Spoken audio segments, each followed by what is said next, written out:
હાવ હાદી ભાષામાં સમજાવું, સાયન્ટિફિક ભાષામાં ન સમજાવતો, કે આપણા વડીલો 50 વર્ષ પહેલા દેશી બાજરો ખાતા હતા, કારણ કે એ લોકો મૂર્ખ હતા. કેવા હતા? કેવા હતા? મૂર્ખ.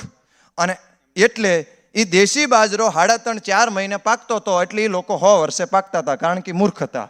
અને આપણે કેવા છીએ? Educated idiot animal. એમાં હું આવી ગયો.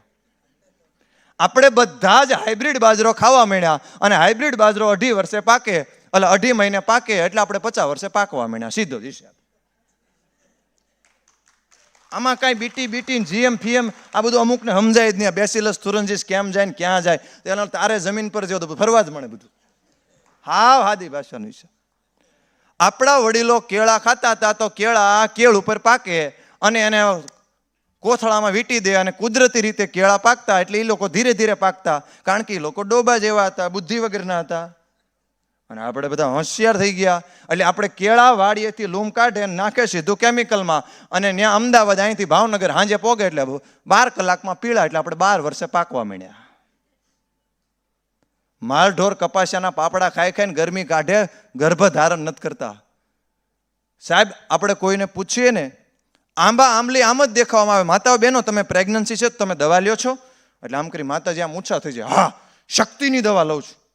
તો મારો સીધો સાદો સરળ પ્રશ્ન છે, આજથી 40 વર્ષ 50 વર્ષ પહેલા દેશી બાજરાનો લોટો, અડદની દાળ ને ડુંગળીનું દડબું ને ગોળને ખાતા, તો 8 થી 10 ડિલિવરી ઘર બેઠા નોર્મલ કરી શકતા હતા. અને બધા શક્તિની દવા લેશે અત્યારે 9 મહિના, અને શક્તિની દવા લેશે તો શક્તિ ઉભરાઈને બહાર આવી જવી જોઈએ. 100માંથી 50% બાળકને જન્મય નથી આપી શકતા. સાહેબ, જે દેશની માતાઓ બહેનો પોતાના બાળકોને નોર્મલ ડિલિવરીથી જન્મય ન આપી શકે, ક્યાંય સાંભળ્યું કે રોજડી શક્તિની દવા લીધી?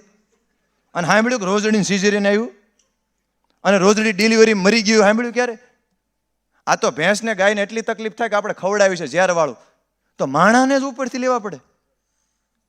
સાહેબ, જે દેશની માતાઓ બહેનો પોતાના બાળકને જન્મ આપવા માટે પણ શક્તિમાન નથી, અત્યારની સ્થિતિ આ છે, તો આપણે જો આગળ ન વધ્યા ને જો જાગૃત લોકોએ કામ ન કર્યું, તો આવનારા 10 વર્ષમાં આપણી સ્થિતિ શું આવશે? સાહેબ, 11, 12 વર્ષના છોકરાને એટેક આવી રહ્યા. અને આજે મને ચાણક્યનું નીતિ સૂત્ર પરફેક્ટ યાદ આવે છે, કે સમાજમાં વ્યાપ્ત થયેલી અરાજકતા કે અધર્મ કે અન્યાય એ દુર્જન શક્તિઓની સક્રિયતાનું પરિણામ નથી, સજ્જન શક્તિઓની નિષ્ક્રિયતાનું પરિણામ છે.